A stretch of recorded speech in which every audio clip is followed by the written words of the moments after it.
काशी दर्शन कार्यक्रम में आप सभी दर्शकों का बहुत बहुत स्वागत है। नमस्कार। काशी भगवान शिव की नगरी के रूप में विश्वविख्यात है। ये अविमुक्त क्षेत्र है जो विविधता में एकता का प्रतिरूप है। आरे देवाद्वेषो अस्मद्ययो तनोरुणः शर्म यच्छता स्वस्तये अरिष्टः समर्थो विश्वएधते प्रजाभिर्जाय।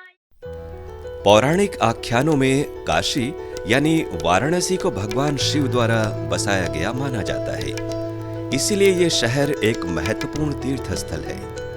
काशीपुरी भगवान शिव को सर्वाधिक प्रिय है। धर्म, संस्कृति और आध्यात्म का केंद्र वाराणसी को भगवान शिव की नगरी होने के कारण ज्ञान यानी प्रकाश की नगरी होने की मान्यता प्राप्त है। इतिहास के पन्नों से भी पुराने शहर काशी की संस्कृति का गंगा नदी और धर्म से गहरा संबंध है। ये प्राचीनतम नगर देवादिदेव आदि योगी भगवान भोलेनाथ द्वारा बसाया गया है। इसीलिए इसे अविमुक्त क्षेत्र माना जाता है। भगवान शिव यहाँ अविमुक्तेश्वर और विश्वेश्वर रूप में सदैव विराजमान है। ऐसी मान्यता है कि भगवान भोलेनाथ अपनी प्रिय काशीपुरी को कभी भी छोड़कर नहीं जाते हैं। काशी यानी वाराणसी विविधता में एकता का प्रतिरूप है। गलियों के लिए विख्यात वाराणसी पूरे देश का प्रतिनिधित्व भी करती है। इसीलिए तो आस्था और श्रद्धा आम जन के मन में कूट कूट कर भरी है वाराणसी के प्रति। वाराणसी का जनजीवन अल्हड़पन को दर्शाता है। ये अल्हड़पन शहर की गलियों और घाटों पर दिखलाई पड़ता है। इस प्राचीनतम शहर का अल्हड़पन यहाँ की विशेषता है। जो भी यहाँ आता है वो अल्हड़ हो जाता है। वो भगवान शिव के दर्शन में रम जाता है। भगवान शिव का दर्शन और जीवन एकदम भिन्न है। इस दर्शन को समझना आदि योगी के मर्म, कर्म और मार्ग को समझना और जानना है। काशी का साहित्य से लगाव अति प्राचीन है। यहाँ एक स्थान है लमही, जो प्रख्यात उपन्यासकार मुंशी प्रेमचंद की जन्मस्थली है। तो आइए चलते हैं लमही और जानते हैं कथा सम्राट मुंशी प्रेमचंद के बारे में। आदि नगरी वाराणसी धार्मिक, आध्यात्मिक और सांस्कृतिक केंद्र होने के साथ ही साहित्य का भी प्रमुख केंद्र सदियों से रहा है। बहुतेरे साहित्यकारों ने अपनी कृतियों, रचनाओं के जरिए बनारस को एक अलग पहचान दी है। वाराणसी के लमही गांव में जन्मे और इसी शहर में रहकर अपनी कहानियों और उपन्यासों की रचना करने वाले मुंशी प्रेमचंद का एक महत्वपूर्ण साहित्यिक अवदान है। आज हम उपन्यास सम्राट मुंशी प्रेमचंद के गांव लमही की यात्रा पर चल रहे हैं। लमही की मिट्टी ने क्या बात है जिसने प्रेमचंद को गढ़ा, ये जानना काफी दिलचस्प होगा। तो आइए आप भी चलिए हमारे साथ लमही को नमन करने।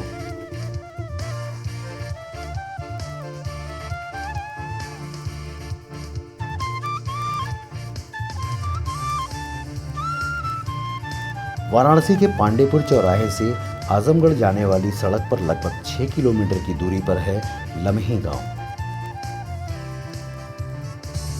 राजमार्ग पर बने गांव के भव्य द्वार के दाएं बाएं बनी मुंशी प्रेमचंद के कथा संसार के चरित्रों की आकृतियां उपन्यास सम्राट के आसपास होने का एहसास कराती हैं।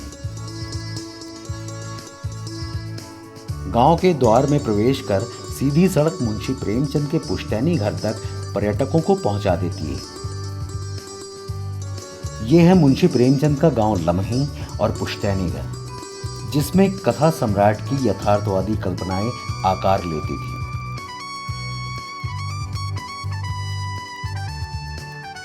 कथा सम्राट मुंशी प्रेमचंद के पुश्तैनी घर को सरकार द्वारा संरक्षित किया गया है।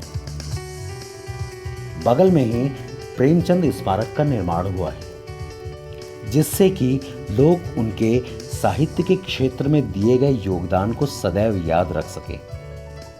पर्यटन विभाग द्वारा लमही में टूर ऑपरेटर्स को ले जाने की व्यवस्था की जाएगी जिससे कि टूर ऑपरेटर ये जान सके कि मुंशी प्रेमचंद जी से पर्यटकों को कैसे जोड़ा जा सके। अन्य कार्य अन्य विभागों द्वारा वहाँ सुंदरीकरण इत्यादि कार्य कराया जाता है और एक महोत्सव होता है जो कि संस्कृति विभाग द्वारा किया जाता है। हमारी विशेष मुहिम ये रहेगी कि वहाँ का एक लिटरेचर तैयार करा लिया जाए और जो पर्यटक आ रहे हैं उनको प्रेमचंद जी के व्यक्तित्व और उनके कृतित्व से परिचित कराया जा सके। स्मारक परिसर में ही पुस्तकालय की स्थापना की गई है। पुस्तकालय में मुंशी प्रेमचंद के जीवन से जुड़ी कई वस्तुओं और प्रतीकों को संजोकर रखा गया है।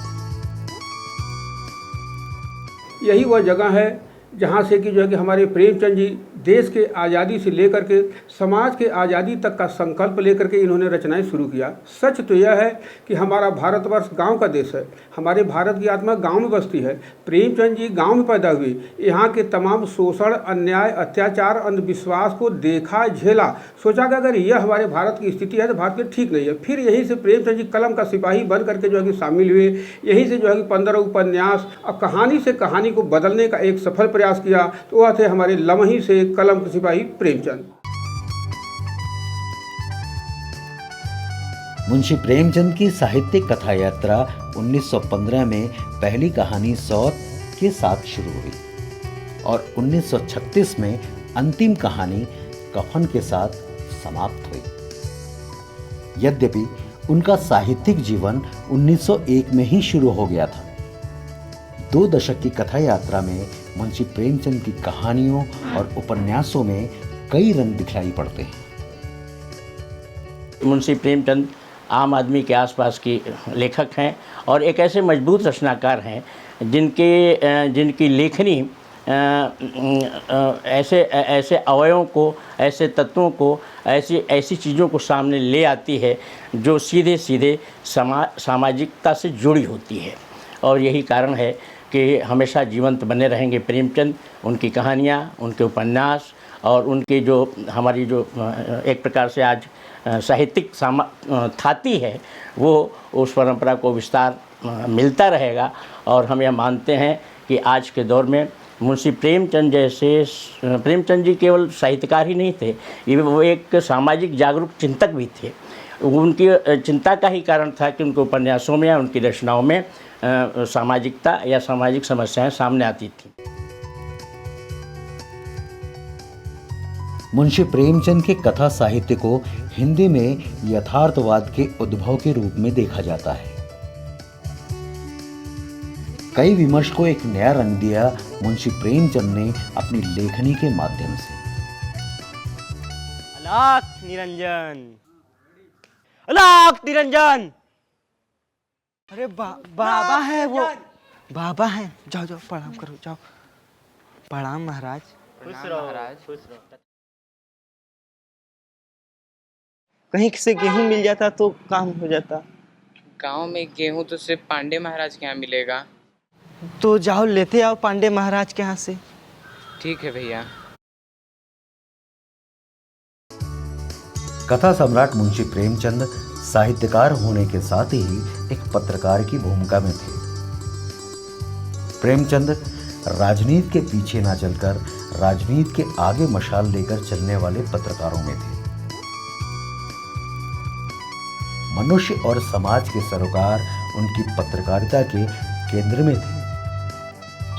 हिंदी लेखन हो, हिंदी पत्रकारिता हो अथवा स्वाधीनता आंदोलन की अलख हो, इन सब में मुंशी प्रेमचंद जी ने अपना बड़ा ही सार्थक योगदान किया। आज़ादी के दौरान पत्रकारिता का जो दौर चला था उसमें स्वराज वतन, सोजे वतन से उन्होंने अपनी पत्रकारिता की शुरुआत की और उसमें उन्होंने तत्कालीन कुरीतियों और जो समाज में फैली जो दिक्कतें थीं उनसे उन्होंने बहुत संजीदा ढंग से अपनी बात रखी। यद्यपि वे 1921 में अपना सब कुछ छोड़ छाड़ के बनारस आ चुके थे और सरस्वती के माध्यम से उन्होंने हिंदी पत्रकारिता की अद्भुत अलख जगाई और एक जो पारंपरिक रूप से हिंदी पत्रकारिता चल रही थी, उसमें उन्होंने एक नए तरह की दृष्टि देते हुए उसे एक रास्ता दिया। कथा सम्राट मुंशी प्रेमचंद के अवदानों को चिरस्थायी बनाने के उद्देश्य से गांव को विकसित कर एक बेहतरीन उदाहरण बनाने का प्रयास किया जा रहा है। इसी क्रम में भारत सरकार के सहयोग से काशी हिंदू विश्वविद्यालय द्वारा शोध केंद्र की भी स्थापना की गई है। हम लमही वासी बहुत ही सौभाग्यशाली रहे हैं कि हमारे गांव में मुंशी प्रेमचंद्र जी, जो कि उपन्यास सम्राट रहे, उन्होंने जन्म लिया और उन्होंने एक से एक कथाएं, एक से एक कहानियां लिखी। पर्यटक वगैरह जो आते हैं बनारस में फॉरेन वगैरह से, वो और आए, उनकी कहानियों उनको और देखें, जाने। लमही जो हमारा लोकल स्तर गांव का है वो थोड़ा सा और डेवलप हो। प्रेमचंद ने हिंदी और उर्दू दोनों भाषाओं के माध्यम से भारत के स्वाधीनता संग्राम को एक नया जोश, नई वैचारणी और नई धार दी, जिसका प्रभाव आंदोलन पर पड़ा। मुंशी प्रेमचंद जी लेखक बहुत बड़े थे, लमही के लाल थे। प्रेमचंद के घर से सटा एक कुआं है जो प्रेमचंद की कई रचनाओं की व्याख्या करता है। प्रेमचंद स्मारक के पास ही एक प्रेमचंद सरोवर है जो विभिन्न तीज और त्योहारों का साक्षी है। मुंशी प्रेमचंद को रामलीला का भी शौक था। उन्होंने रामलीला शीर्षक से एक पुस्तक भी लिखा है। लमही गांव में एक रामलीला मैदान भी है जहां 2 मंच बने हुए हैं। यहीं पर ग्रामवासी रामलीला का मंचन करते हैं। मुंशी प्रेमचंद के साहित्य को अगली पीढ़ी से परिचित कराने के उद्देश्य के साथ प्रेमचंद मार्गदर्शन केंद्र के द्वारा सुनो मैं प्रेमचंद का ऑडियो प्रसारण ऐप के माध्यम से शुरू किया गया है, जिसका प्रसारण प्रतिदिन सायं 5 बजे किया जाता है। प्रेमचंद की लाइब्रेरी चलाते थे हम लोग, लेकिन एक ऐसा तबका था जो पढ़ नहीं पाता था, तो हम लोगों ने सोचा क्यों न एक रेडियो लॉन्च किया जाए जिसके तहत प्रेमचंद की कहानियाँ सुनाई जाए। इसलिए हम लोगों ने एक mobile application radio Premchand launch किया, जो पूरे भारत ही नहीं, भारत के बाहर पूरी दुनिया में 24x7 चलती रहेगी, 7 दिन 24 घंटे। युग प्रवर्तक, आम आदमी के रचनाकार मुंशी प्रेमचंद की लमही को नमन करने की हमारी यात्रा यहीं पर संपन्न होती है। फिर मुलाकात होगी आपसे किसी और यात्रा के साथ। तब तक के लिए आप हमें अनुमति दीजिए। भगवान शिव की नगरी काशी में प्रत्येक वर्ष रथ यात्रा उत्सव मनाया जाता है, जहां पुरी के रथ यात्रा मेले की प्रतिकृति के रूप में रथ यात्रा मेले की परंपरा 2 शताब्दियों से प्रचलित है। भोलेनाथ की नगरी काशी में शुमार रथ यात्रा मेला आषाढ़ मास की शुक्ल पक्ष में 3 दिनों तक चलता है। काशी में चलने वाले रथ यात्रा मेले में लाखों लोगों की भीड़ जुटती है। इस दौरान भक्त भगवान जगन्नाथ, भाई बलभद्र और बहन सुभद्रा के दर्शन करते हैं। भक्तों द्वारा इस दिन भगवान को नान खटाई, तुलसी की माला और फलों का प्रसाद चढ़ाया जाता है और वहाँ पर भव्य मेले का आयोजन भी किया जाता है। ज्येष्ठ पूर्णिमा को स्नान कराए जाने के कारण भगवान अस्वस्थ हो जाते हैं और अज्ञातवास में चले जाते हैं। 14 दिनों के अज्ञातवास के दौरान उन्हें काढ़े का भोग लगाया जाता है और वही काढ़े का प्रसाद भक्तों में वितरित किया जाता है।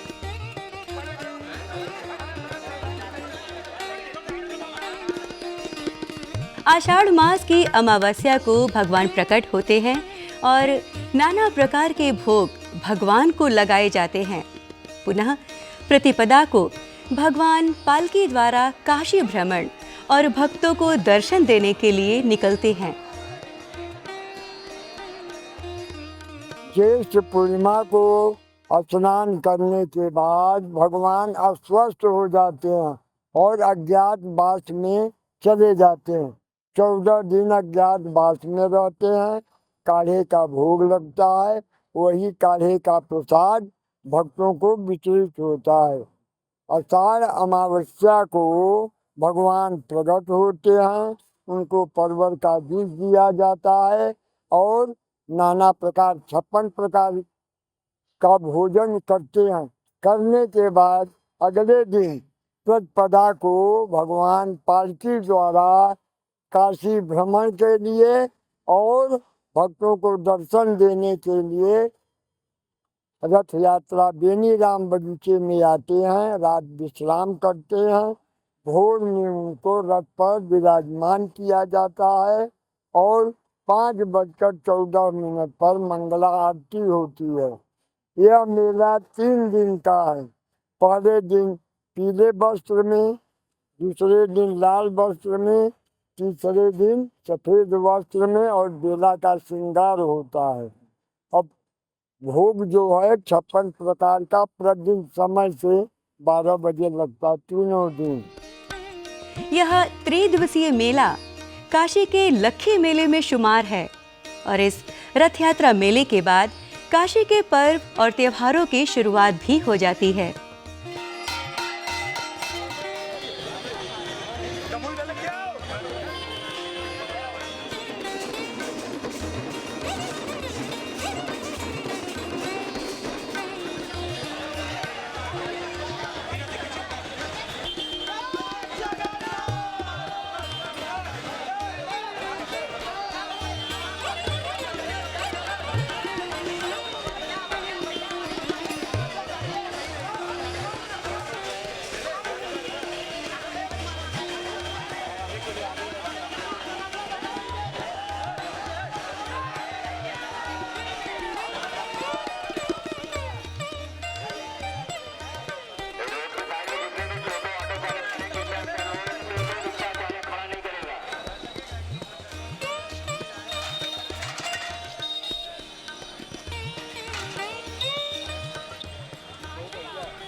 हम तो बचपन से अपनी माँ के साथ, दादी के साथ आते आए हैं। ससुराल भी लोकल ही है, इसलिए आते आ रहे हैं। हम लोग छोटे से 10 साल से थे तब से आ रहे हैं। हम लोग लोकल ही हैं, शुरू से आते आ रहे हैं। भगवान को जो भी चढ़ा दीजिए, भगवान बहुत अच्छे से लेते हैं। हाँ, भगवान को ये नहीं है कि उनको ये पसंद है, वो न, जो प्रेम से आप चढ़ाइए वो भगवान को पसंद है। हाँ, और एक बंधन में चढ़ाएंगी तो वो पसंद बिल्कुल नहीं है।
बाबा जगन्नाथ जी की परंपरा तो इतनी प्राचीन है और सबसे बड़ी बात यह है कि 125 वर्षों से तो ये रथ यात्रा यहाँ पर सुचारू रूप से चल रही है। और हमारी सबसे बड़ी जो है परंपरा में ये कमी थी कि हमारे ज़्यादातर भक्त ये नहीं जानते कि 80 में 3 एकड़ में ज़मीन में बाबा जगन्नाथ का मंदिर है। अभी तक लोग ये समझते थे कि रथ यात्रा में खड़ा है और वहीं पर जो है रथ खड़ा होता है, वहीं भगवान रखे जाते हैं, वहीं 3 दिन निकल आते हैं।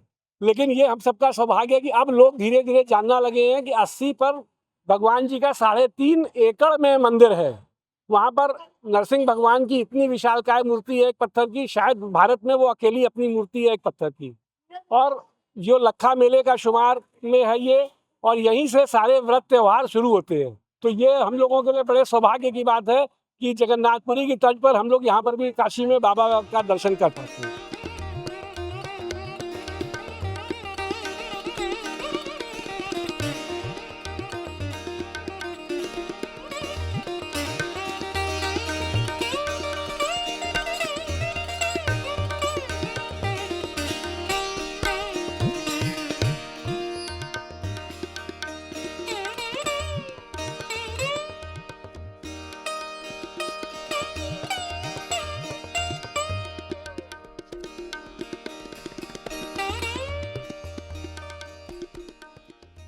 तो ये थी हमारे आज के काशी दर्शन कार्यक्रम की कुछ झलकियाँ। अगले कार्यक्रम में आपसे फिर से होगी मुलाकात। तब तक के लिए अनुमति दीजिए। नमस्कार।